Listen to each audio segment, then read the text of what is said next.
Cedar Falls has various parks for people of all ages to enjoy. However, one particular park has residents remembering those who have fallen in the line of duty. Shelby Gappa has the story on the Veterans Memorial Park. Back in the 1990s, a park was formed to commemorate the many war veterans in the Cedar Valley area. Today, that park stands as a beautiful reminder of those from that era who served their time protecting our freedom. When Waterloo Road was reconstructed, there was an extra parcel, a remnant parcel, that became available to the city.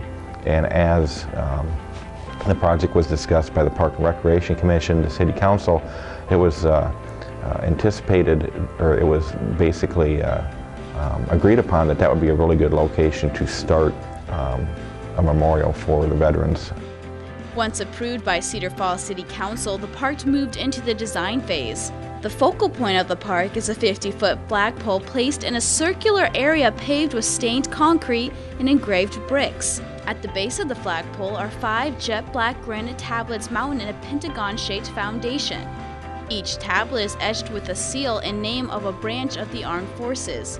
Radiating out of the central plaza are 5 walkways, one for each of the 5 services. Beginning at the foot of the granite base, each walkway is made of engraved bricks bearing the name of veterans. Each brick has the name of the veteran, as well as his or her branch of service and service dates engraved on them. Most of the fundraising actually took place with brick sales. And the facility pretty much was paid for itself through people purchasing bricks. Many bricks were sold when the park was first constructed. However, quite a few years passed before a